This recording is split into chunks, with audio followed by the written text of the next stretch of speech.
I went into my ComEd bill, and as of November, my kilowatt hour cost went from 7 cents a kilowatt hour to 12 cents a kilowatt hour, almost doubling. So you can kind of figure that into your electricity costs and cut down on light. Okay, did everybody hear that? The ComEd bill, the amount you're paying per kilowatt hour went up in November from 7 cents to 12 cents per kilowatt hour. So that's another incentive for you to save energy by dimming the lights. Any other questions? Okay, you just talked about this, but I'm not sure it's so easy to see. Increasingly, we see uplighting on homes. It looks really, really pretty, doesn't it? But it's really bad, right? Yes. So this one used to be pointing up, right? Because aesthetically, you want to kind of show the whole facade of the building. I tilted it way down. Okay. Now, in theory, This is your house, right? Yeah, it's my house, yeah. And I have this up Can we now dim the light? to amuse my neighbors, but also so they get used to seeing it, okay? Because we got to start going toward this, okay? But it is important for all aspects of this to keep the light down where it is needed, okay? And to avoid lighting for aesthetic reasons solely to the extent that you think that this is a problem. Okay. Yes. I have a question for Sherry. Okay. I heard a lot of kind of mumbling when Bob said something about the neighbor's lights that are annoying, and we were saying that we have that. In Glenview, you, like with the weed ordinance, you have to complain about your neighbor, and then maybe they probably do go look at it, and they measure kelvins or something. It's really hard to get. We had 6 people in my neighborhood complain about these people who have a wrapped tree that's like 3 stories high, and despite the fact that 6 of us are really annoyed by this tree that used to be on all night, now it's on a little bit less, it didn't reach the standard of direct light. It wasn't a floodlight straight into our yard, and it's really uncomfortable for us to try to approach the neighbor who thinks they need it because of coyotes or some crap. So if there were some ways we could improve, like you're doing, the cultural understanding of what light means, that also would help us when we want to talk about developments and bigger issues that are light pollution. Maybe we need to help think of ways to, neighborhood by neighborhood or collectively, do a survey or do some kinds of assessment of how much light is there so that everybody in the neighborhood can say, hey, did you know that lights going up trees might look nice, but they will diminish the number of fireflies we're going to see. You know, that kind of thing would be useful for greener Glenview. So did everybody hear what Henrietta said?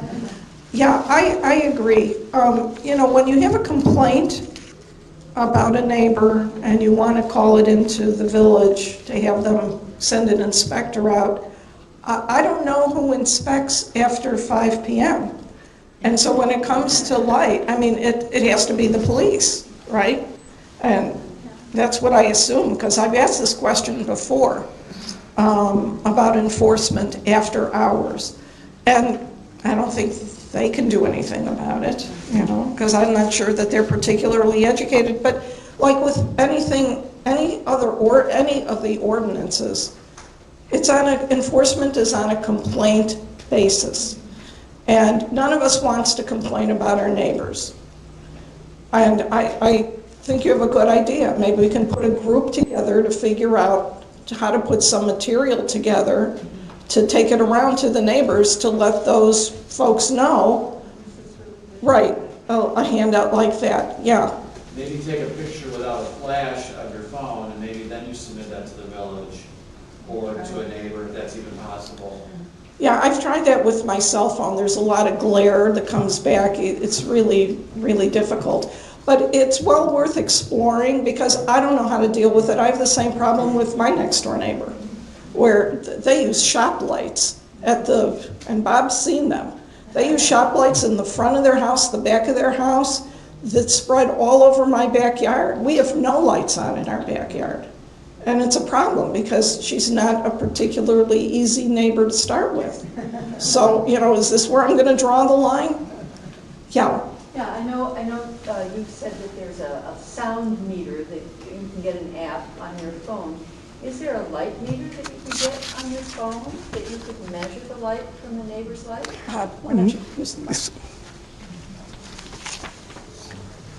Not that I am aware of. It's actually a little more complicated to measure than you might think, because you have to totally isolate the light source.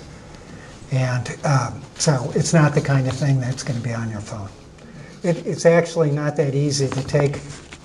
It's easy to take a photograph with a cell phone at night. It's not easy to get it to turn out looking like what you actually see. So, and I have two things I want to say, just quickly. Christmas lights are not really a problem, okay? That comes up frequently. I mean, just think it's certainly not a problem for insects because they're not active at Christmas. It can be a problem for annoyance, okay? It's not really an ecological problem in the dead of winter. It probably does affect the birds that are around a little bit, but just in case you were thinking about that. And wait, what were we just talking about? Enforcement. I don't know. Uplighting? Well, yeah, so if you have uplights, just tilt them down if you can, and realize that you're making an aesthetic sacrifice for a good reason, okay? And really, I think more, because they often tend to be brighter, is to get your floodlights down and put motion sensors on them. There's really no need, even if they're for security, there's really no need to have them on all the time, okay? Everybody needs light to see, including burglars, okay? So it's enough if they activate when something comes by. Yes, in the back. Thank you, Bob. My name is Jennifer Guy. I live in Valley, Illinois. Thank you for a wonderful presentation. Well, thank you. I learned about LED lights. I thought I was doing the right thing by buying LED, and now I know that was the wrong thing. It can be easily changed. I'm going to make a shameless plug here. And you mentioned the standardization that we use here in the village of Glenview for illumination that's used by development boards. I've seen a trend, and it's normalizing exceptions to the standards. We've seen it. I'm living with the lights that are going into my bedroom right now, and it's because now it's become that if you make a persuasive argument, you get an exception. If any of you feel like writing a little note to the village of Glenview and just reminding all of the wonderful volunteers that work in our community that the standards are standards, and there should be a compelling reason to not use those standards when they're making decisions. So thanks everybody for allowing me to say that. Well, I was going to say, since I started researching myself on this topic about 3 or 4 months ago, I drive down the street at night, one eye looking forward and the other eye looking at the illumination from the street lights. Yeah. And I think, based on what I've seen, I'm no expert, Bob would have to come out here at night. The village does a very good job with the street lights. You know, they're focused. I've really started paying attention, and I think after tonight's presentation, when you're out at night, you'll probably start looking at what kind of lights are on buildings. What direction? Is it too much lighting? Is it casting down? Anyway, it makes it, once you know something, you can't unlearn it, right? And I hope that's what tonight's presentation does. As a fellow Wilmette person. I was just wondering, we have the historic lighting, especially in East Wilmette. How does that, like, what impact does that have in terms of what we're talking about this evening in terms of Unless they have changed them since I lived there. I don't think so. What I was going to say is, the impact, of course, depends in part on the color of the light. And I remember them as being kind of soft white. And I will come back to you, Heidi, in just a second. I wanted to address the comment I heard about LED lights. You thought you were doing the right thing. You are doing the right thing, okay? LED lights are vastly superior to incandescent lighting in general. They have the ability to be controlled. I didn't get into it because although you can now get these in Home Depot, you can actually change the color of the light on the fly, okay? So that if you think about being in, I wrote, and I put this in the book for BLM, who is doing sort of major lighting, you could, in times when birds were migrating, or at certain times of day, switch the lights from blue to red, okay, or bluish white to red. The energy savings from LED lights are phenomenal, and incandescent bulbs are wasting a ton of energy and contributing to climate change. The important thing here is to get the right LEDs, okay?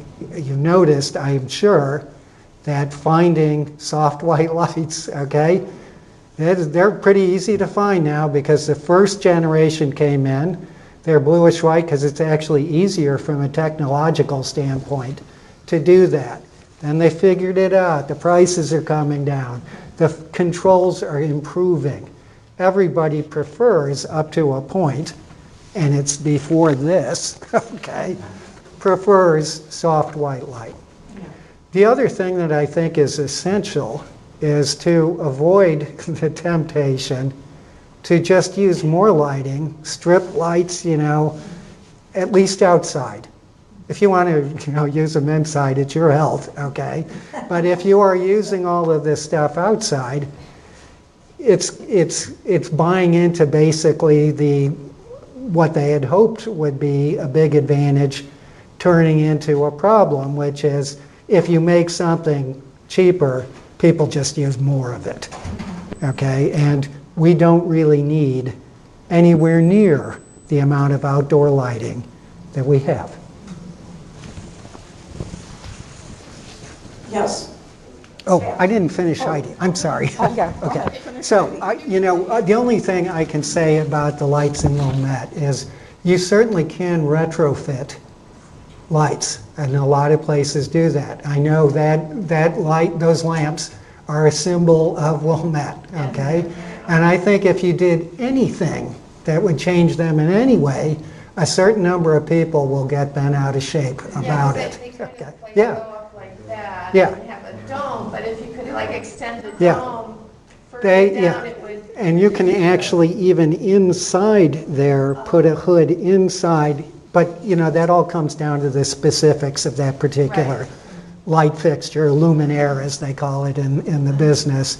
But there may well be things that they could do. Those are kind of a classic example of bad lighting from a lighting, from the point of view of what we're talking about, light pollution. They're just not very bright. I think a bigger problem is the taller, right? Because that's another problem. A lot of lights are mounted way up higher, much more than they need to be.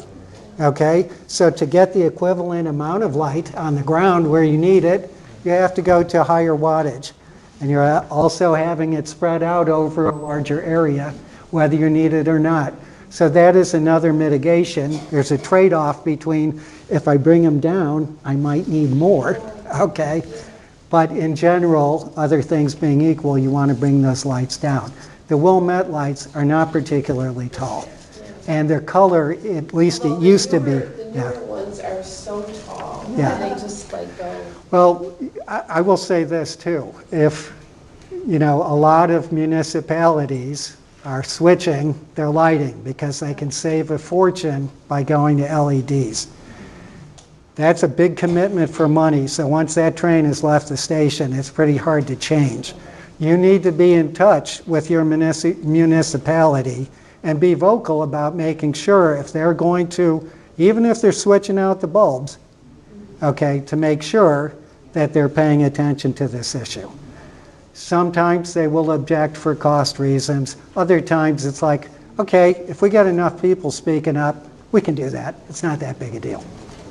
Okay, Pat, you had your hand up. Sort of two parts. One is just because I'm trying to get a better sense of this. First of all, when you talk about amber, orange, and red lighting. Can't hear. I'm sorry. Yeah, can you speak up, Pat? Sorry. My simple idea of looking for red, or amber, or orange, red lighting is to go to the store and look for a red or orange or amber light that's in the box. That's my simplistic. Is that what you're saying? Yes, okay. I guess what I'm saying is you should use the lowest Kelvin rating that you can, which is it's called corrected color temperature, correlated color sorry. When, I think for the average homeowner, you're talking about avoiding the higher Kelvin, the higher temperature lights. You want to get as low, or as far below 2700 K as you can. The lower you go, the better. So the problem is not all outlets have many lights below 2700 K. The lights, that light there, the bad news is those cost me about 40 bucks for this light, okay? Now it will last for years and years and years, okay? And if you go into Home Depot and get one of these low temperature lights, it's not going to cost you 40 bucks. It might be a little more expensive than any other light. But yeah, that's what I'm talking about, is just going and buying dimmer lights, and because anytime you increase the light level, you're increasing the negative effects, and to use shift as much as you can to amber or red. Fireflies, unfortunately, are not helped by that, but so many other organisms are. In my opinion, it is the right thing to do. Is there like a list of, this is a good thing, like you've got your favorite list, like from So if you go to the International Dark Sky Association website, which is the first thing on the handout, I believe, that will have all sorts of information. They're the premier organization devoted to light pollution abatement. They have information. They have what are called IDA-approved fixtures, okay? That is not the bulbs as much as the device that you put the bulb into.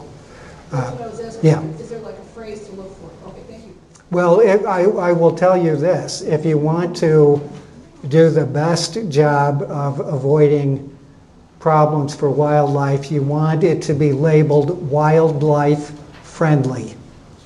That term was developed for the turtles. The sea turtles down in Florida is where they really heavily researched, what's going on here and what is the solution. And they figured out that wildlife friendly definitely needs to be below 2,700.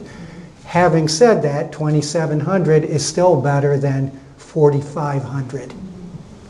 Thank you. Sure. Okay, we have time for, we have just a couple questions. Yes. Could you speak a little bit more to the height of lights? I live in Glenview in an area where there has recently been an expansion of high lighting affecting neighborhoods, and I'd love to have some more information on that. Well, I'm not sure I have a whole lot to say that will be useful, except that it's very important that lights be shielded. There's a term called fully shielded, which is something to look for, but that term has actually been replaced by what is called the bug lighting scheme, which is backlight, bug, B-U-G, backlight, uplight, and glare. Okay, so what they do is they define zones around a light source and specify the amount of light intensity that is allowed in these zones. So you always, I'm not sure how often a homeowner, now if you're interacting with a municipality, you would need to know this stuff. You want to make sure that the uplighting is 0. That means there is no light that is going above horizontal. Okay, from the fixture, from the source, the light is shielded so that no light goes up. Then there is front lighting. Okay, that is light that is cast to the front of the bulb. A big problem with light trespass is backlighting. So I have let's say I have a business and I have security lighting. Okay, this ties in a little bit to height. So they're going to sometimes have lights on the perimeter facing in, right? Because they want to light the business. And so you can get what are called asymmetric forward throw lights, okay, that put all of the light to the front. And you can get lights that are made for highways that use this to it casts the light instead of a circle, it casts the light in an oval, basically, so that all the light stays on the street. Okay? So when I have one of these perimeter lights, and it's actually casting light in a round way, or it has got, it's throwing light, in essence behind that, it's winding up on somebody else's property. It's winding up in a place where they, in my opinion, don't have a right to be casting light. Yeah, right. Sherry, I was just going to make a comment that the temperature issue can be very confusing to people in talking about Kelvin. The light temperature has nothing to do with how hot that actual light is. It has to do with black body glowing. I work in the steel industry, and the hotter the steel gets, the brighter the color is. When it's very low, 2,300 degrees, it's a very reddish orange color. But as you get higher, 3,200, it gets whiter and whiter. And so a 5,000, and Kelvin is just the absolute temperature for Celsius equivalent. And so 5,000 degrees Kelvin is a much whiter light than 2,700. And so when you're talking about what temperature is, the lower the temperature, that Kelvin, again, nothing to do with the temperature of the actual light, it has to do with the equivalent black body radiation color. The more orange and red is going to be, and the better it's going to be. Yeah, those two articles about Kelvin will explain it in simple English. So once again, this is around 1,700 K. This, I believe, is 2,700. I don't think I've ever seen a 1,700. Yeah. I imagine you can go on the internet and look for it. Yeah, you can. People, you're not going to get it. I got it locally. I have LEDs regularly in 2,400, 2,500 Yeah. Kelvin. So, as I did get that locally at a lighting supplier. It was expensive, but it was worth it to me. So. Okay, there was one last hand up, and then we're going to do the drawing. Does everybody have a raffle ticket? Okay. Yes, Nancy. A number of Congress people want to make daylight saving time permanent. That means a lot of lighting, extra artificial lighting on winter mornings. Do you have any thoughts about that? Yes, I'm glad you brought that up. Eliminating changing the clocks is good for your health, okay? However you do it, that disruption, even an hour, has negative health effects. And my only other comment is you may remember that Richard Nixon, or during the Nixon administration, they eliminated daylight savings time in the winter. And I used to hitchhike to school every day. And I noticed quickly that I started getting picked up by the cops more, okay? Because I couldn't see, because they had those lights, the glare, it was just like perfect light pollution situation. But seriously, a problem with that is you then potentially have children walking to school in the dark, okay? So there's pluses and minuses, but I can say for sure that eliminating this switching the clock twice a year is a good thing from a human health perspective, if you're not the person that gets hit by that car in the dark. So. Oh,